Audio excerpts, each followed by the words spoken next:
All right, man. Feels good to be back, man. Let me turn that background down a little bit. I just want to set the mood a little bit for today. So today is afterthoughts. It's a weekly show that I'm gonna start as I'm tuning up to drop culturally inappropriate with AC Lee.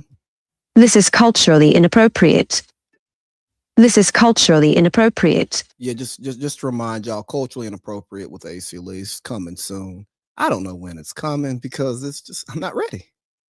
I'm not ready to do it, but once I'm ready, we're gonna roll it out for you. But in the meantime, I do want to talk.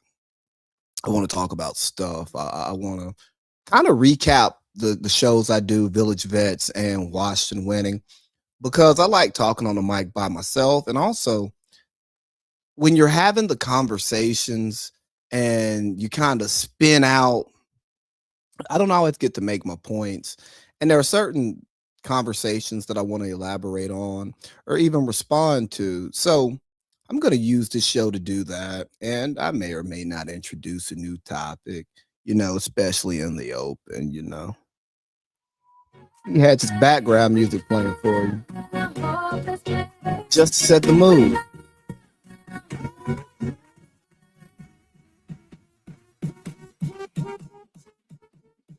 But I can't go any further here on February 14th without just giving a shout out and a happy Founders Day to Morehouse College, the college where I went, where I learned how to be myself, where I met some of the greatest people in the world, met my best friends in the world, had some of the greatest times of my life, and really molded the foundation for who I am today.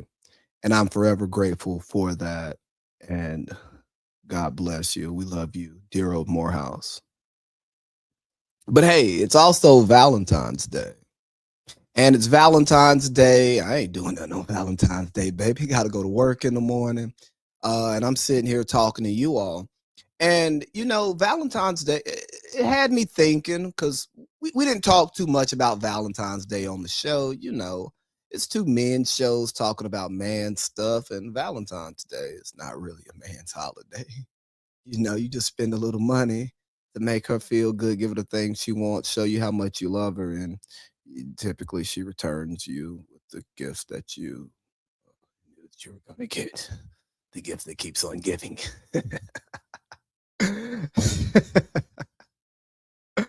But if you don't get your gifts, if you don't get her gifts, then you won't get your gift. So get to gifting. But no, anyways, man, Valentine's Day, it elicits so many thoughts, emotions, It makes you go back and think about different things, your good Valentine's days, your bad Valentine's days. You seeing people showing off their gifts, and you have all these opinions. And honestly, man, I was going to talk about Valentine's Day and even thinking about some things that I've done for Valentine's Day, things that I thought about doing for Valentine's Day, and then how that would land and just talk about how, man, some of y'all ain't been loved before, and it shows. It's like, hey, I don't even want to do this base level kind gesture for you to show you that I'm thinking about you because you've received a lack of love so much that it's not even worth it. You're gonna love this entirely too much. But then, as I was preparing for the show, listening to some music and figuring out which song was going to drive my inspiration for preparing for the show, we get to Found Love in a Hopeless Place. And it's one of my favorite songs. It takes me back to a great time of my life. I always reflect back on the 2016, 2017, 2018 time, my time in San Diego, finding myself as an adult, you know what I mean, and going out and having fun, doing all of that stuff in my early and mid 20s. And I always thought about how, she's talking about this. We found love in a hopeless place. We found love in a hopeless place. And I always thought about, dang, she found love in a bar, huh? She found love in a club. And that's just the way I viewed the song. Never gave it any real deep thought. And then today, maybe I was thinking about love, and I was like, man, it's not what she's talking about. She's talking about finding love in truly a hopeless state. Now imagine you think about your life and all the different times you've fallen in love, thought you were falling in love. And think about where you were. Now think about when you were in a hopeless place. And I'm not talking about the venue in which you met that person because you can find hope anywhere, especially at the club, the Shaker Club. But no, on a serious note, just think about when you were hopeless or you felt hopeless. You know, relationships may not have been working well for you, life may not have been working well for you, but you found somebody. And that person was a shining light for you. And y'all fall in love. And it's beautiful while it's beautiful, and you're building this love, and then somewhere along this journey, you now find hope. Maybe this love helped you find hope. Maybe something in your life, in your career, in your other relationships, in your education, in your journey, something reignited that hope flame. And now you've left that hopeless place, but you still got this love with this person, for this person. And they may still be in that hopeless place. Or maybe they've left a hopeless place and you're still in a hopeless place. And now what do you have? And now that song means so much more to me. It resonates so differently with me because, like, damn, man, we did find love in this hopeless place. And if it works out, it's absolutely beautiful because you started from the bottom. Now you're here. You know what? You loved each other. You grew together. That's beautiful. But what happens when you're out of that hopeless place? Does love hit different for you? Because when you're in a hopeless place, you're feeling hopeless. Any little touch feels like love. Any positive attention feels like love. But now you're out of that hopeless place. You're hopeful. You're full of that hope. How does that quote unquote love feel now? That love that you found in that hopeless place. Does it still feel the same? So be careful finding love when you're hopeless because you got to understand you've got to maintain that love when you're hopeful, and it may not be there. But anyways, happy Valentine's Day to the lovers out there, man. I hope those of you who are truly in love are hopeful, thriving, and growing together and expressing that love for one another. Those of you who did Galentine's Day, man, shout out to y'all. Those of you who did Guyentine's Day, man, you know, if that's what you're into, have at it. And those of you who did absolutely nothing, man, or don't even believe in this pagan fake holiday that I hate, but you know, have emotional ties to because I grew up in America and I was, I don't know, conditioned to believe that I'm supposed to feel love on this day from someone else, especially an intimate partner, and that's supposed to dictate how I feel on February the 14th every week. It's insane. It's outrageous. But you know, I actually had a good Valentine's Day, man. I woke up this morning, did some yoga, you know, nice stretching for the body, get the mind in a great place.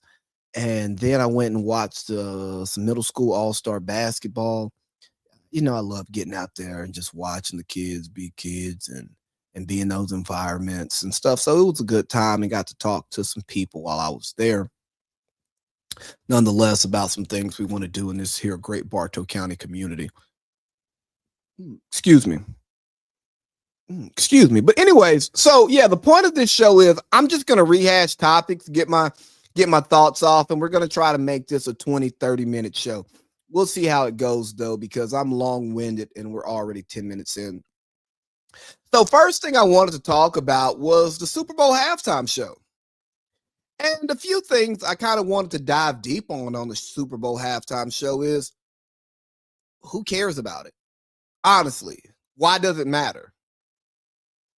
The Super Bowl halftime show should be whatever the NFL wants it to be.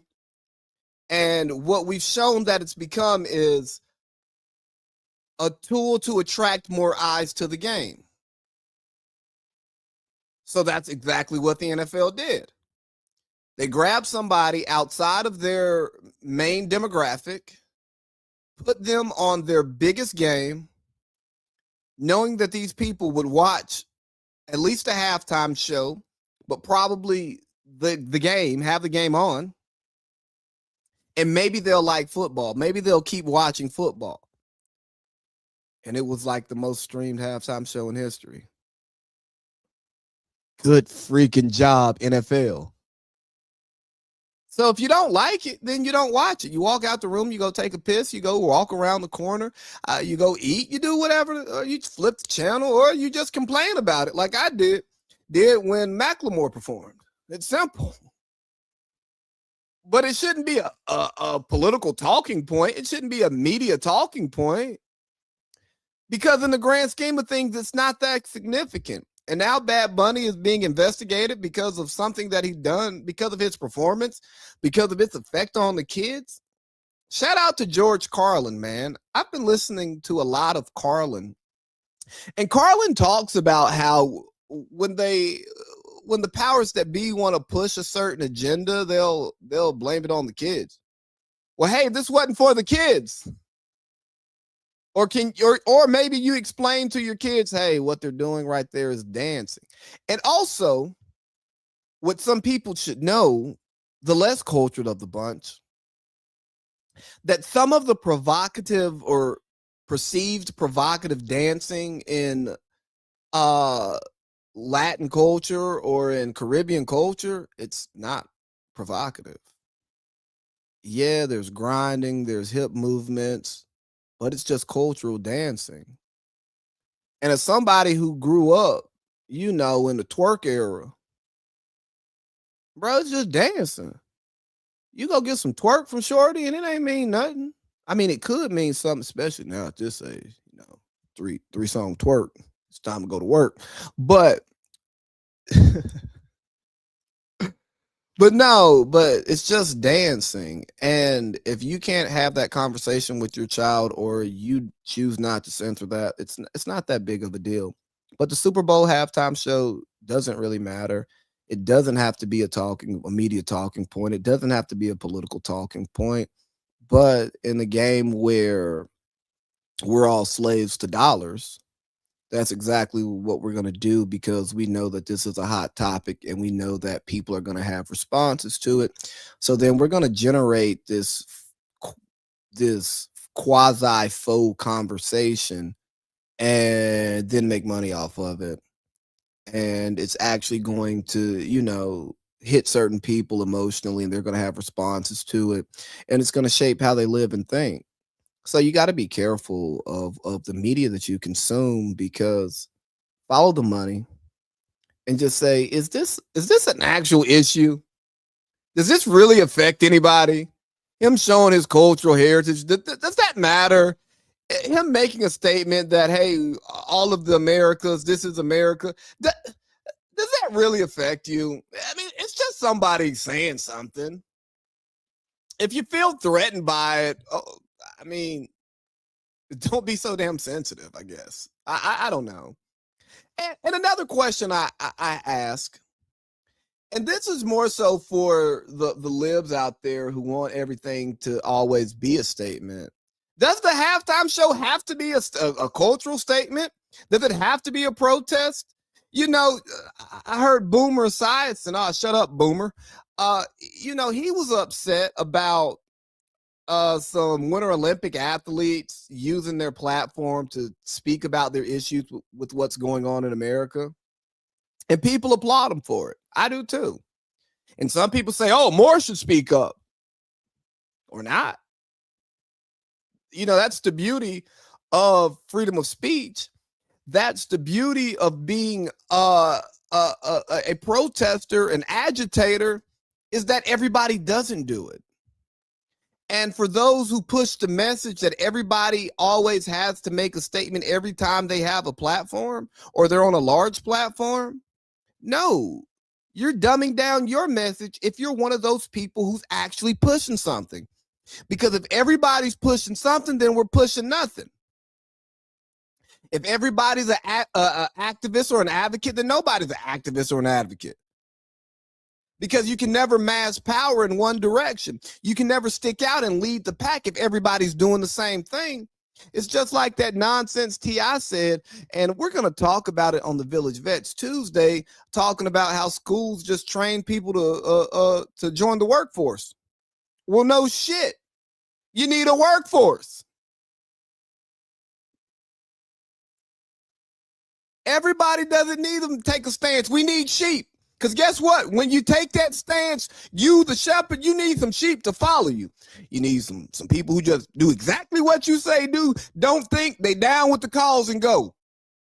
But if you got a bunch of shepherds, no sheep, there's no flock. If everybody's always taking a stance, it doesn't even hit the same way because now we're expecting it. We know it's coming. It becomes routine and it weakens the message. Yes, you need consistent messaging. Yes, when you have a large platform to spread your message, you need to spread it. If you're one of the people who choose to do it and are fighting that fight. But we don't need everybody to fight the fight.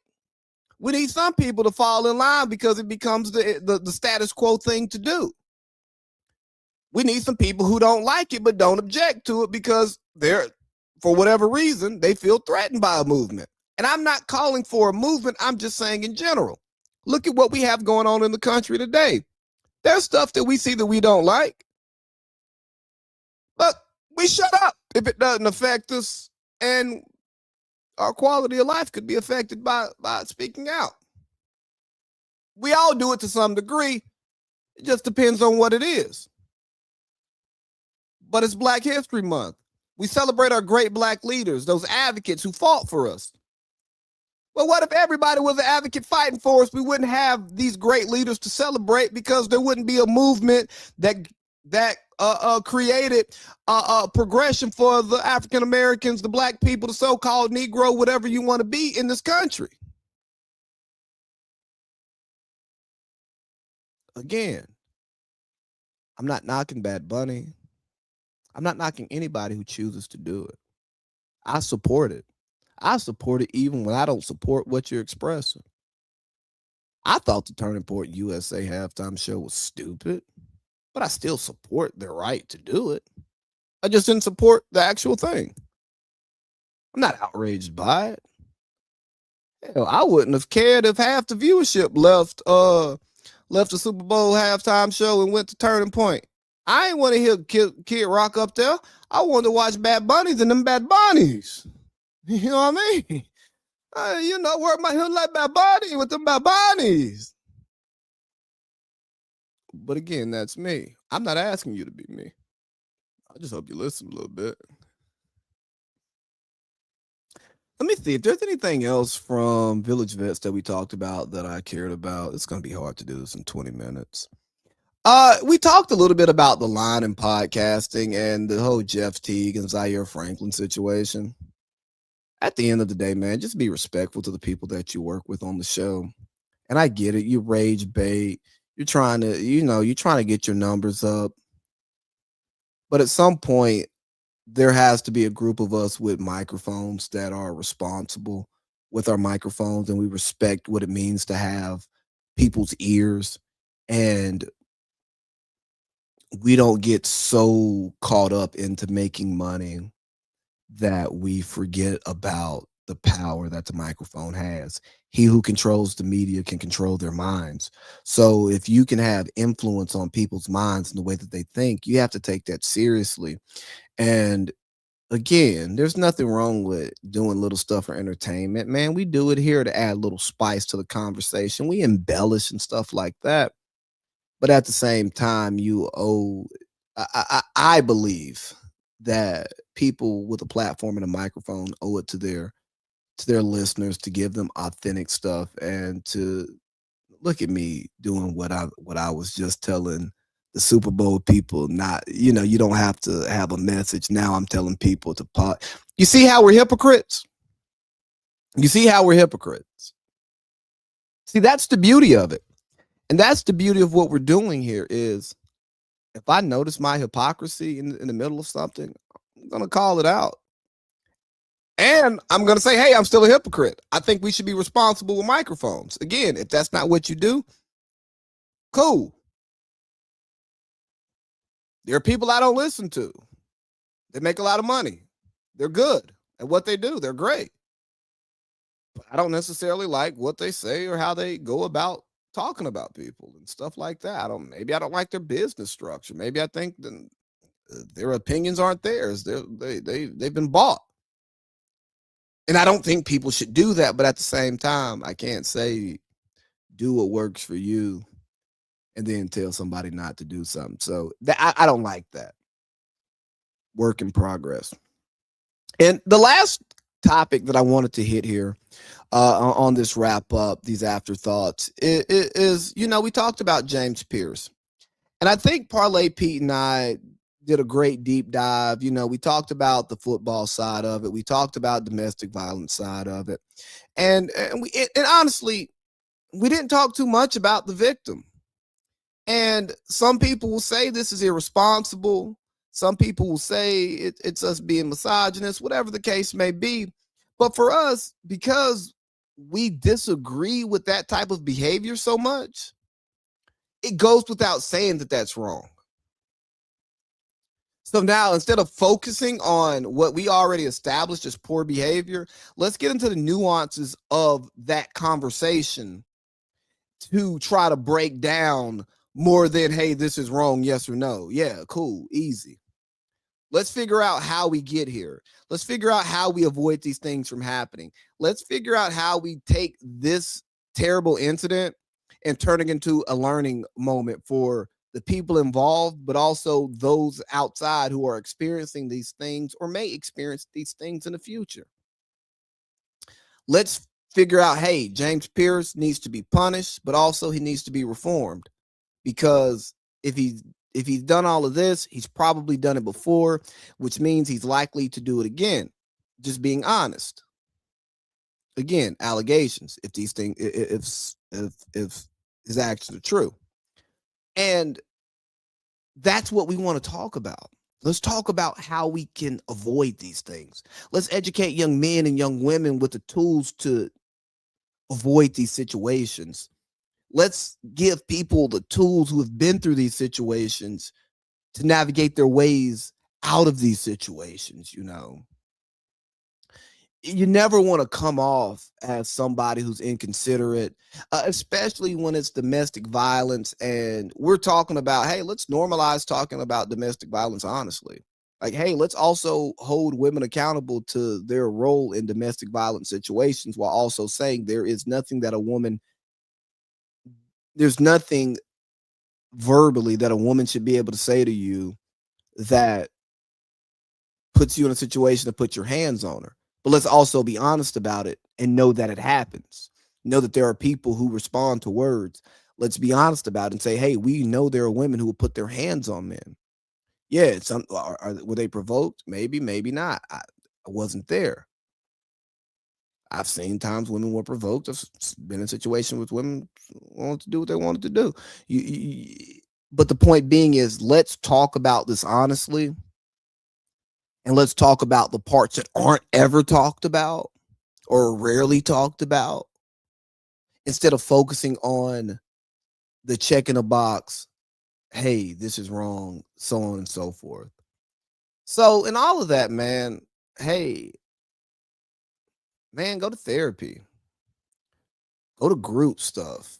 Be in environments. If you're struggling with something, try to find places where you can share your conversations, your struggles with other people, because what you'll find out is you're not alone. Many have gone through it, many are going through it, and many after you will go through it. So you just find that community and you find support, you find help. so that you can help yourself and someone else and that person can help themselves and y'all can maybe even help each other even if from a distance, if even not together. Just a situation becomes a learning point and not a habit, not a trend. Because victims have Stockholm syndrome. Aggressors are got bad habits, wired wrong. Some of them are terrible people. Again, I know there's different ways to describe this, and I'm not trying to normalize it or say it's cool because it's not cool.